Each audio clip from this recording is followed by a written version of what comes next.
Then. Chapter 1.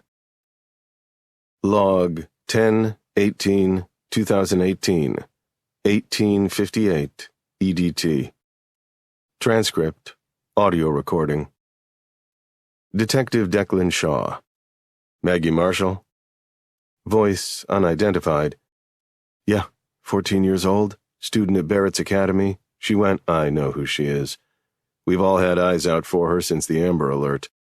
Transcriber, for the record, Maggie Marshall was reported missing 2.5 days ago by her mother. Last seen leaving school, and she never made it home. She's been all over the news. The whole city's looking. Has she been touched or moved in any way? No, that's exactly how she was found. Electrical repair team found her? Yeah. Where are they? We're holding them at 86th Street. Central Park Precinct? Yeah. Okay. Give me a little space. We've had rain the last 3 nights. She's lying in the mud about a foot off the northeast exterior wall of Blockhouse in Central Park, severely bloated and discolored from exposure. Same shoulder-length brown hair as in the photo circulated. Do you have positive ID? We found her backpack in the bushes over there, student ID card inside, and her name is written in a few of the textbooks. It's her. We'll confirm ID back at the ME office, but high probability this is Maggie Marshall. Aside from her left sock, she is naked from the waist down. I have eyes on her jeans, other sock, and shoes, all discarded randomly about 4 feet from her body. Left sock is still in place. Her underwear is twisted around the base of her left foot. The ground immediately around her has been severely disturbed.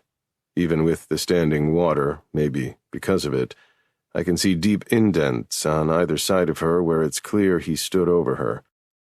There are also trenches approximately 6 to 8 inches in width, both on her sides and between her legs. They appear to be marks left by our unsub's knees. There are obvious signs of struggle, kick marks and gouges in the mud and dirt around her feet and hands, almost like she tried to dig out from under him. 12 seconds of silence.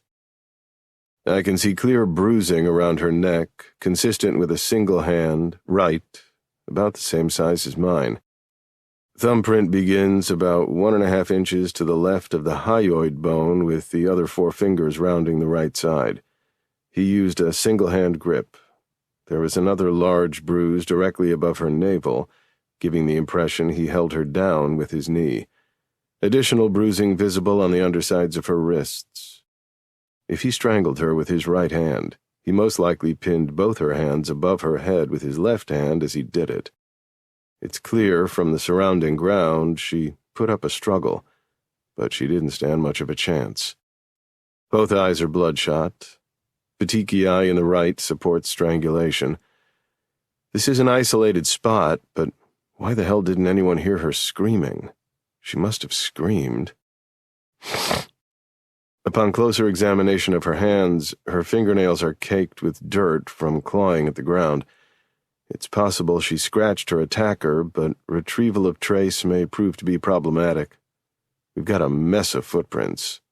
We'll get elimination prints from all first responders and the crew that found her. Maybe we'll get lucky. 9 seconds of silence. Where's that backpack? Over here. Shuffling. Transcriber, confirming for the record we've got a student ID in the front flap of the backpack for Barrett's Academy, reading Margaret Marshall. 3 textbooks inside, got some math homework, and a paperback copy of Little Women by Louisa May Alcott. Library card being used as a bookmark at page 97 also reads Margaret Marshall. Detective, you'll want to see this. Shuffling. 18 seconds of silence. Hey, get a few pictures of this before we move it. Up close and at a distance to establish proximity. Get these tracks around it, too. Unintelligible. Then, goddamn rain.